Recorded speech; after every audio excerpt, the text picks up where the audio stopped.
A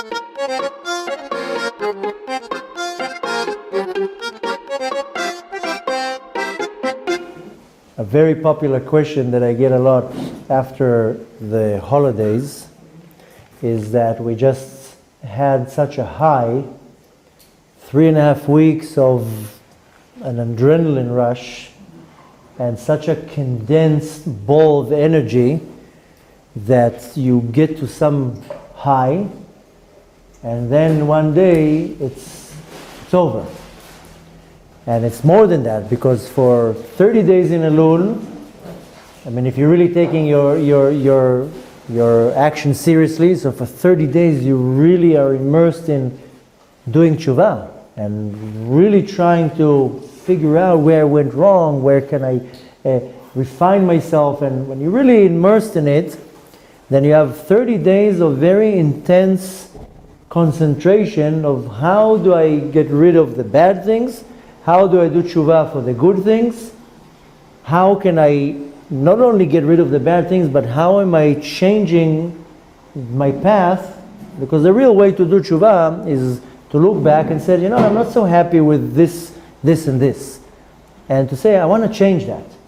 I want to be a better father. I want to be a better husband. I want to be a better Jew. I want to wake up in the morning and pray, or whatever it is.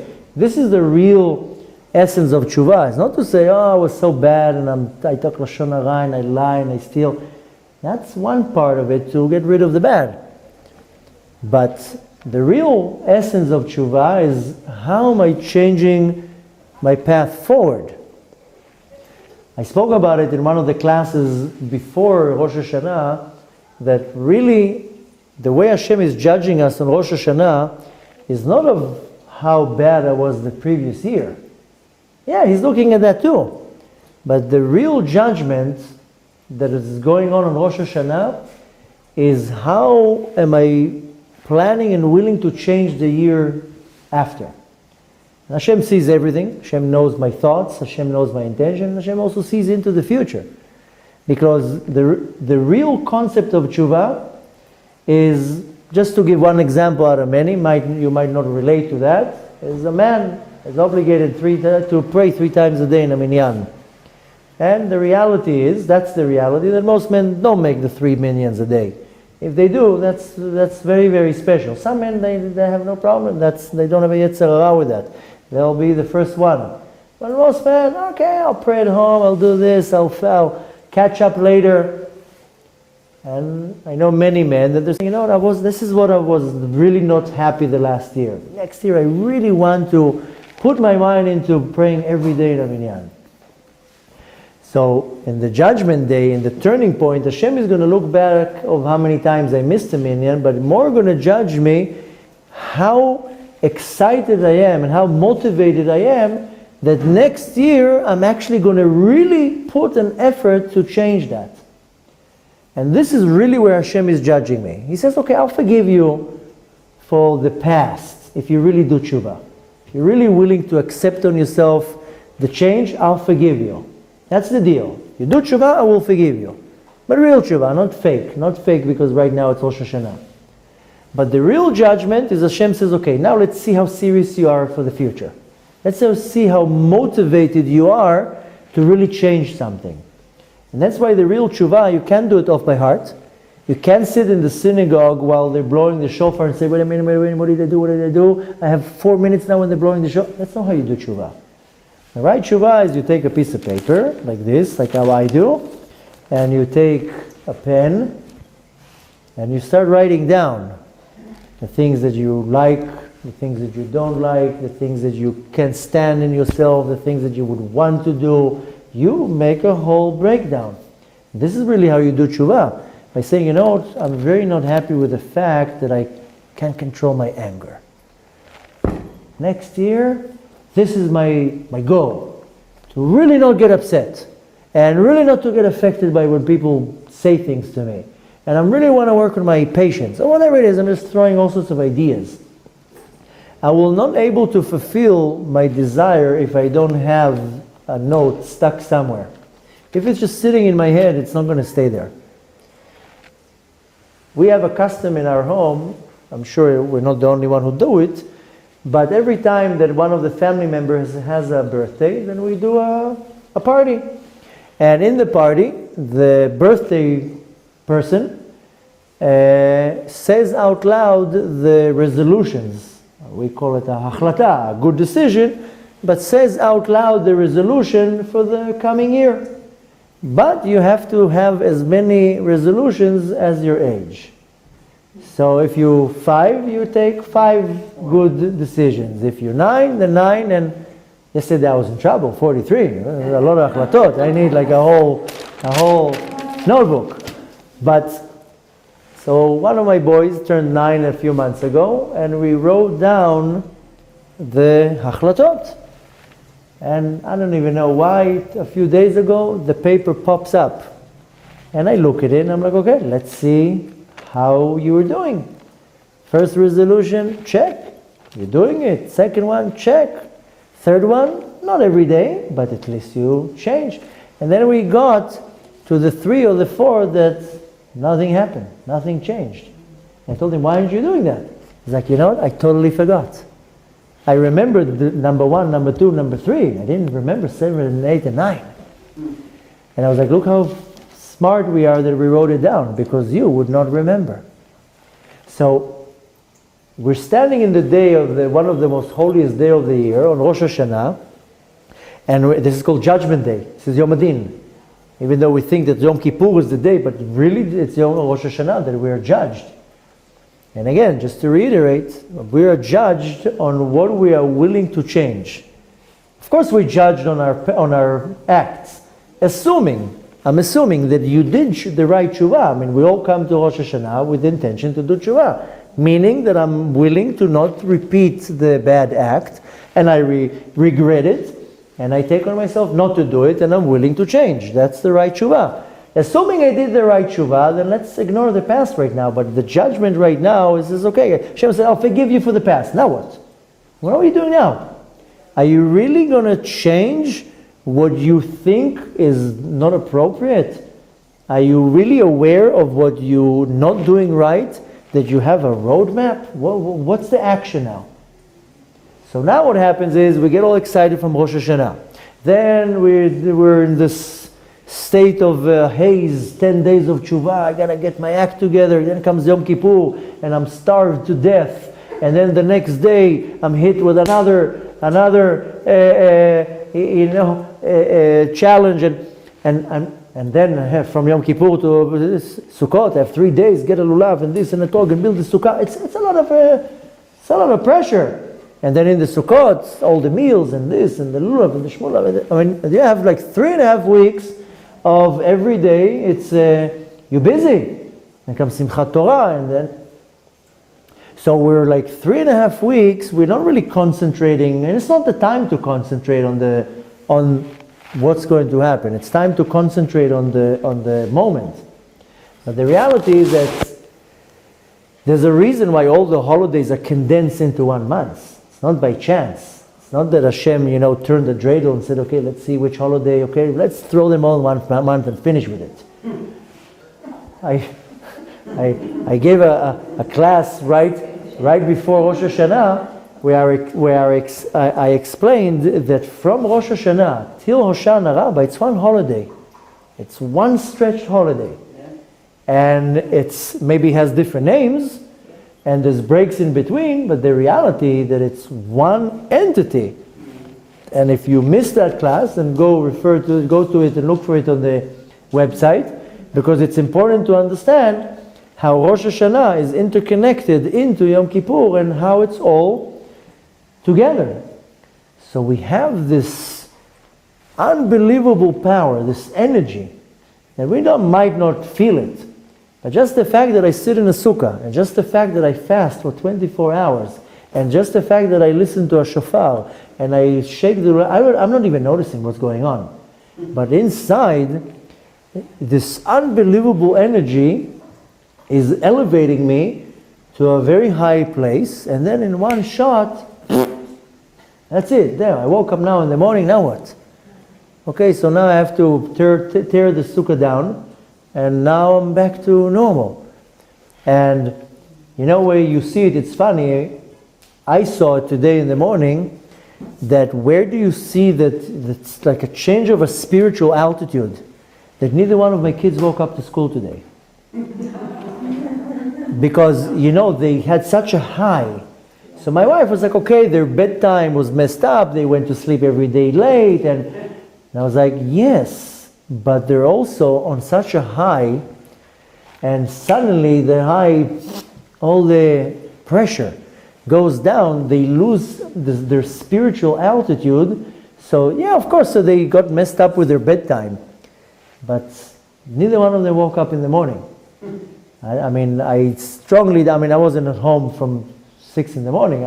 I know that if I go home, I'll find them all there. Maybe the older ones went later.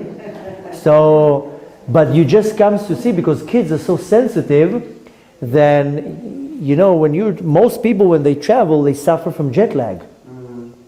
The changes of the time difference and the time zone, and also change of altitude.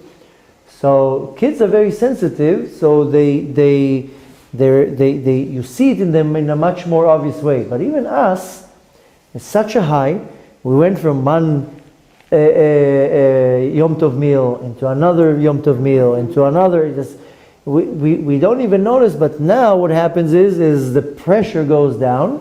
It's a positive pressure, and then we reach to some type of a void. And a lot of people, they have like a spiritual crush after the holidays, the high holidays. It's not stam, they call it the high holidays. You high, and then you go down. Today my 4-year-old, she was like, what's the next holiday? I told her, Chanukah, this time. And now you go back to your routine. You have to wake up every day, go to the kindergarten, and no holidays anymore. She's already planning on the next holiday. So, yeah, a lot of candy, and the next holiday is a lot of suganiot, a lot of donuts. So the point is, what we want to take from that is two things. A is, how do I don't get crushed by the change of the spiritual altitude? That's first of all. And more important is, okay, so I did Tshuva in Elul. Bezrat Hashem, I got forgiven on Yom Kippur. I took all my new resolutions on Rosh Hashanah. I gathered all this spiritual energy on Sukkot, but now what? What am I doing with this now? So assuming I did everything the right way, then I brought myself back into factory mode. That's how they call it now in the digital world. You reset the phone to factory mode. You reset everything. You reboot it. And when the computer has too much junk on it, then you reboot it, you back up your files, and you reboot it. You delete everything. You bring everything back to the original state. So that's where we're holding now. Assuming, of course, we did good tshuva, and I'm sure we did. Everybody did their kvetch, and we cried a little bit, and we said sorry to everybody. But now what? So now what is required is to sit down and to take a piece of paper. And I'm telling you what I do. You want to, you can do the same thing. It works. You take a piece of paper, and I put a list of goals of what I want to achieve. I'm not talking about goals now to climb the Himalaya. I'm talking about my spiritual goals. If you want to climb a mountain, put that also as a goal. But you want to put your spiritual goals. And you want to categorize it in the hierarchy of the importance and how easy it's to be done. And you really need to work with a detailed list, with mamash like a plan. If you don't work with a plan, you will never go anywhere. In the olden days, I'm sure some of you can relate with me, when we used to travel, I used to have a map. Remember those days? Or you would just stop and ask people, how do I get to this and this street? Yeah. And everybody was kind, take a right, take a left, the second right. Now, everybody has a GPS. But I remember when I was, not that I'm a dinosaur, but when I was young, I had a map. The car was equipped with a map. And you would look at the map and navigate. And, even today, our life is easy, but you go somewhere, you put the destination in the GPS. So when you put a destination in the GPS, you lay down the route. And even if you know the route, then you don't need the GPS. But most people, even if they know the route, they put the GPS. Because today you put Waze and all these applications that will tell you there's traffic here, turn to the right, take a shortcut. The point is that if I use a map or a GPS to route my path, then if I won't do it, I will probably most likely will get lost. Or more than that, I go to a vacation, I have 7 days, 10 days in my destination. I don't just land there and say, okay, whatever they tell me to do, I'll go. Sometimes if you plan a vacation, 3-4 months in advance, a year in advance, you're already planning. Day number 1, we're doing this. Day number 2, we're doing that. So we have to take the exact same idea from my world of culture or whatever type of part of my world that I want to look in and to apply it into my spiritual growth. Because the condition, Hashem doesn't tell it to us in a revealed way, but the condition that is hovering over us in the heavenly court is if you change your route to a more positive way, then Hashem says, I will be willing to forgive you for the past. Because really, when we're coming to Rosh Hashanah Kippur, we're asking Hashem, so we are asking Hashem to forgive us. So Hashem says, no problem, I'll give you a condition. If you're willing to make a change, I would look at the change as your new path, and I'm willing to delete the past. So the point is that I want to now what? Is I need to lay down my route. Whether I'm making stops of a month, or 2 months, or goals, or in 3 months I want to do this, in 2 months, it doesn't matter. You either do it by yourself, you either do it with your mentor, your rabbi, your whatever, however you want to call that person, but every person needs to have a mentor, a personal trainer, a guide. You can use whatever word you want to use. There are many different words, a madrich, a mashpia, a rabbi, it doesn't matter. But the best way of calling it is a personal trainer. If I now, after, Baruch Hashem, I don't suffer from that problem, but after 3.5 weeks of holidays, most people, they need to go on a diet. So, if I would have to go now to a gym to work out, I don't know what to do there. So I need a personal trainer to tell me, okay, day 1, you'll do this, day 2, you'll do that. So much more so in my spiritual path that I need to have a guide, a mentor that tells me, okay, let's plan a map. In the next 30 days, you concentrate on this. And after 30 days, you concentrate on that. And these are the stepping stones, and these are the goals. And, somebody gave me a blessing on Shabbat, it was my birthday. Somebody gave me a blessing that I should achieve at least 80% of my goals. I told her, that's not a blessing. You should bless me that I should achieve 400% of my goals. I mean, when I have a goal, I'm not settling to achieve 80%. My goal is to achieve 500%, and if it doesn't work out, then I'll achieve 200%. It's much more than the 80%. So the point is, some people have their own self-discipline. Most people don't have their self-discipline, or they just don't know how to set up their priorities and the goals. But my whole point is that I want to grow spiritually.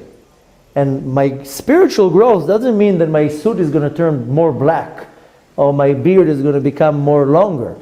Is how am I refining myself?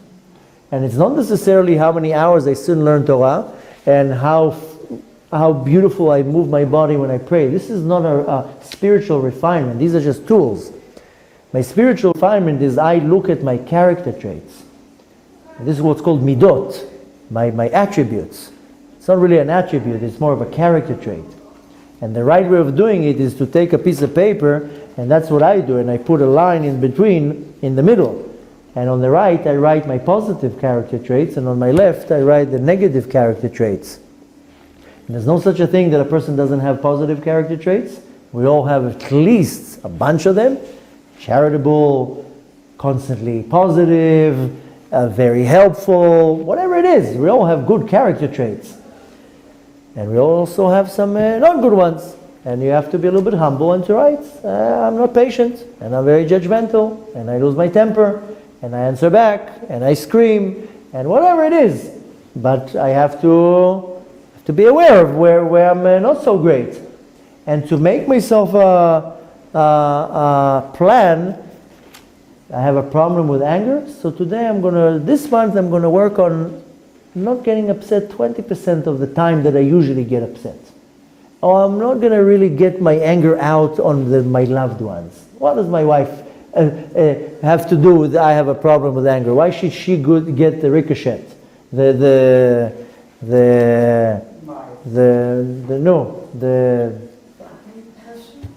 ricochet is the aftermath of my problem. I'm upset, so it hurts somebody else. I'm just giving you examples. The point is that my spiritual growth, of course, is how closer I grow to Hashem. And if I need to pray more, then I need to pray more. If I need to follow the Torah more, of course, that's part of my spiritual growth. But my real spiritual growth is my refinement. And I can look back and say, you know what, yes, I learned a lot of Torah last year and I did a lot of mitzvot, but I didn't spend too much time with my kids. And I want to spend more time with my kids. They need to get more of my attention.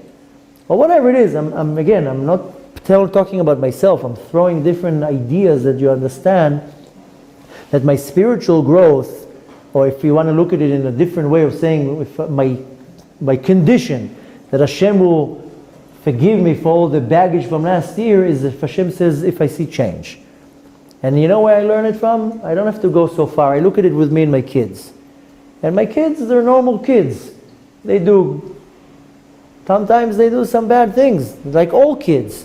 Kids lie, kids steal, kids bully other kids. They're kids.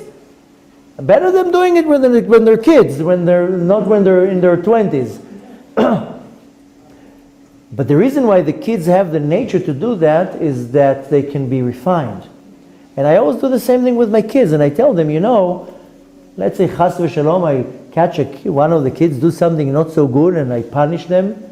Again, the punishment, we spoke about it before, is not not necessarily the punishment, is rather I want them to be educated, I want them to refine them.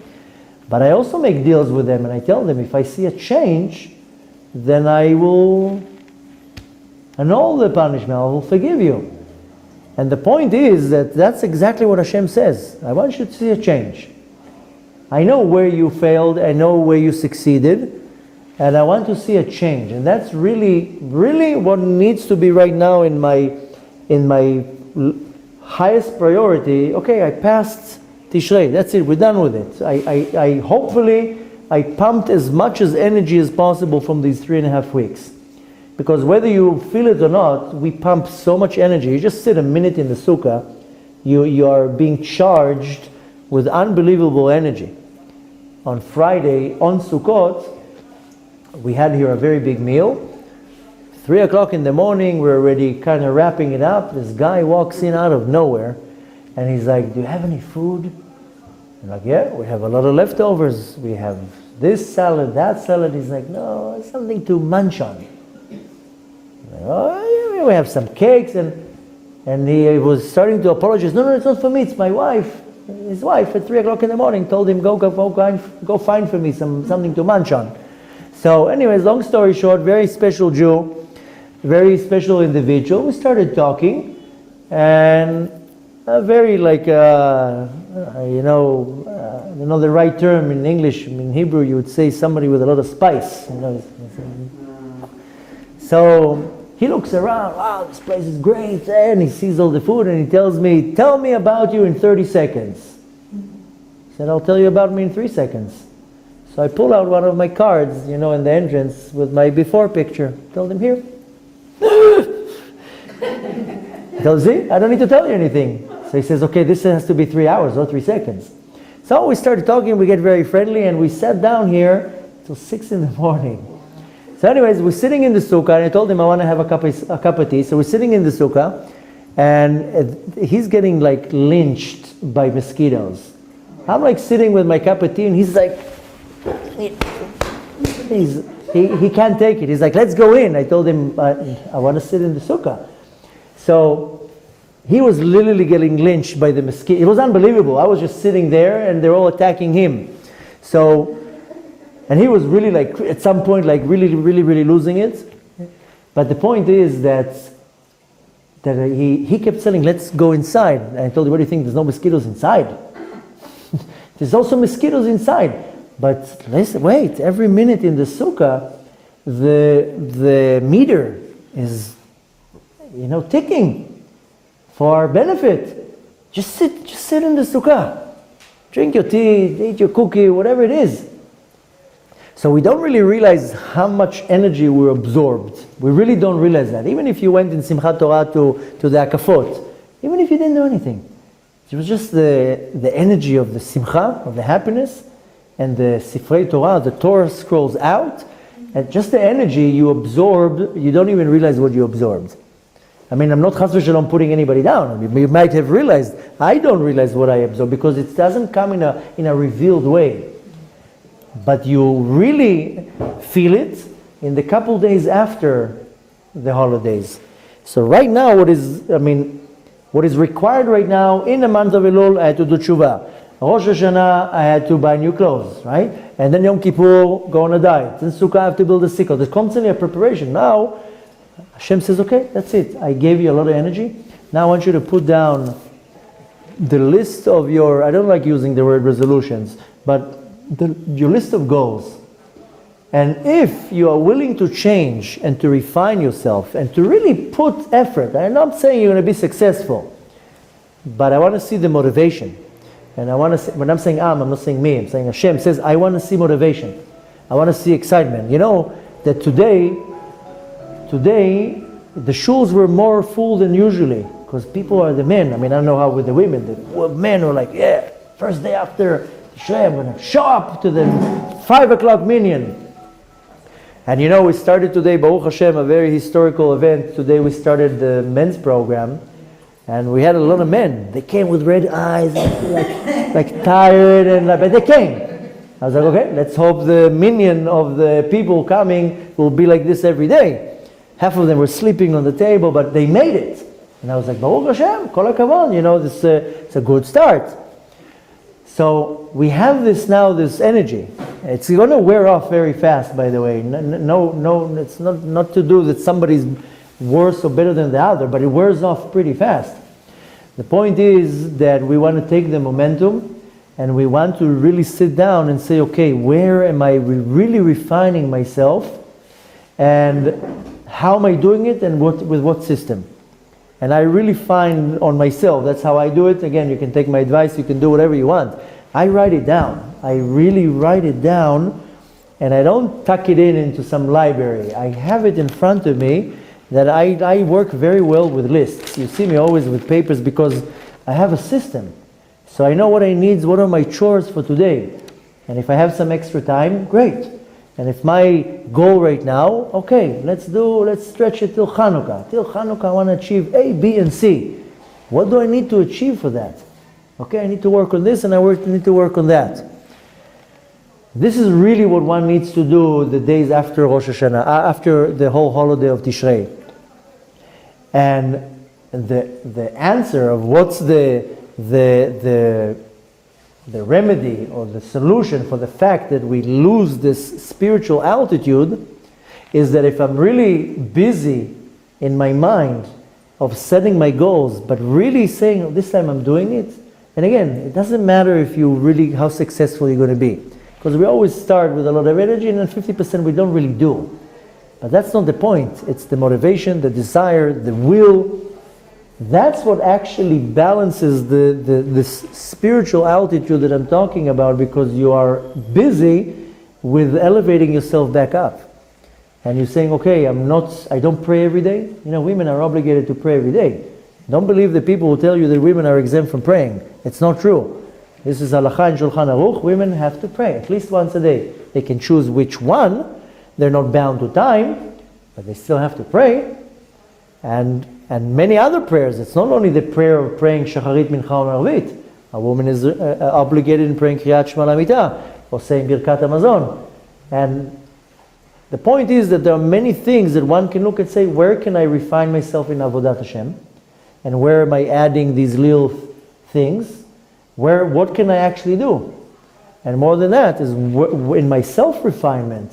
And if you don't make a list, you will never be able to refine anything. It's almost like standing in the mirror in the morning and say, okay, now I look okay. I don't know how I look now. 7 hours pass. Maybe I have a hair sticking out here. Maybe whatever. I mean, I don't look at myself every minute. Some people do. But I can't look at myself in the morning in the mirror and say, okay, I'm going to look the same the whole day. The hair moves. As, now when I was before the holiday, I was in Miami. They have like 5,000% humidity. So, I never experienced such a thing. And so, nobody really noticed it, but the humidity, all my peot were like, they look like Krusty the Clown. They suddenly people told me, I never know you had peot. I was like, yeah, because nobody sees them. And suddenly with the humidity, so I'm walking in the street and people are like, so I because I don't look at the mirror, I know I usually look the same. So in the morning I look in the mirror, I evaluate the situation, and that's it. And at night I meet myself again in the mirror and like, oh my gosh, that's how I look the whole day. Why didn't you tell me? So the point is that if I don't look at myself, if I look at myself in the mirror every day and I say, oh, I have a problem with anger. But we don't do that.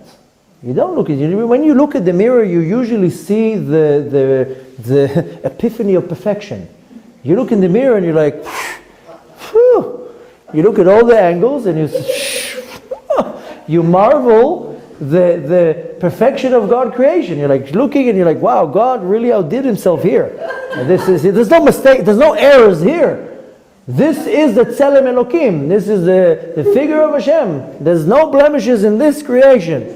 That's usually what happens when you look in the mirror. Baruch Hashem, that's why some of us are lucky and we have a spouse to tell us, excuse me, but you're not that great. So if you're lucky, you have a spouse that tells you that. If not, then you have to make your spouse tell you how not great you are. But the point is that I really find that the paper, that's where I look and I say, you know what? I made a achlata that I'm really going to be nicer to my kids. Whatever, again, throwing some ideas, you take it to your own personal life. Like my son, that we pulled out the list and he's like, you know what, I didn't remember resolution number 7, 8, and 9. I did number 1, 2, and 3. 4, 5, and 6 were not that great, but 6, 7, and 9, 7, 8, and 9, I totally forgot. So we want to take the momentum because it's such a powerful momentum. After Tishrei, we're so charged with this energy that I want to make a change. And it's not like a slogan like Obama said, we want to make a change. I'm talking about I want to change, but it doesn't last long. It's like a strong wind that comes and the power takes you a certain distance and then it slowly it wears off. So the point is to do right away an action. Not to leave it into theory. When I'm living into theory, the real hachlata, the real resolution, is when I put it into action. And I say, okay, words are much more powerful than anything else. Because words, even in the teachings of Kabbalah, words, they actually create the letters. And if you're looking at it in a very refined level in the thought, even your thought creates letters. But when I speak, I actually create spiritual letters. I create sound, I create sound wave. So words are powerful, but actions are even much more powerful.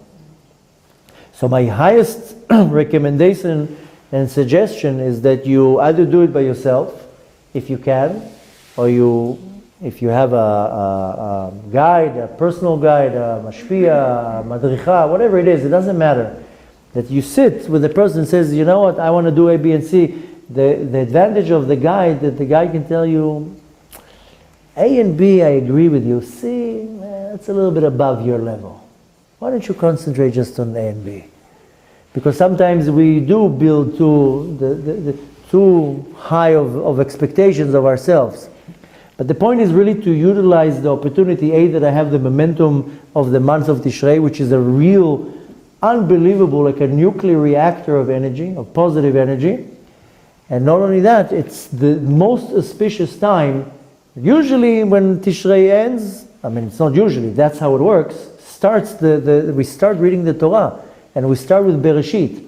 Unfortunately, it always works like that the Shabbat of Bereshit is like a day after the holidays. So you have like 1 day to read the longest parasha in the Torah, and the Rashi is like, takes you 4 hours just to, and that's usually how it works. So, but it's the beginning. It's the Reshit, the beginning of everything. And we want to take that momentum, and really, that's the thing that I need to focus on. And when I really focus on it and I put it into action, I don't feel much of a change in altitude, because I'm working so hard on my refinement that I'm still flying high. I'm not losing the altitude. So you want to take this opportunity, and you can develop your own method. This is not I mean, I do it to myself. I just find it's very successful. And when I see something successful in something that I do, then I not only share it, I recommend, but you do whatever you think is good for you. But the point is to set your goals, and to not only set the goals, is to come up with a plan. What am I doing to get to that goal? And the point is that really we are created to constantly, what's called la'alot b'kodesh, to constantly climb, constantly. David HaMelech says, Mi aleh be'ar Hashem? Who's going to climb the mountain of Hashem? Because getting closer to Hashem is constantly ascending and going higher and higher and higher. And this, really that's what we want to take to consideration. This is what we really want to apply. And B'ezrat Hashem, we lost so many days of learning because of all the holidays and the trip before. Now, Baruch Hashem, we have a gliding couple months of full day of learning. And when a person can really apply their time to learning, and the learning, the great part of the learning is when it brings you into action. But really, this is an opportunity and a very auspicious time. And we want to take advantage of that. And some of you are here on Shabbat, so you got a personal bracha. But I still, in our family, the birthday, technically, you can carry it 3 days after, especially when it's on Shabbat. Our family, we exaggerate it a little bit, so we celebrate a week. So in our family, there's a week birthday. So, but I still have, that's my kids' invention, but because they want a lot of presents. So every day is a different present. But I will take the opportunity to use my birthday powers to bless you all with a successful year.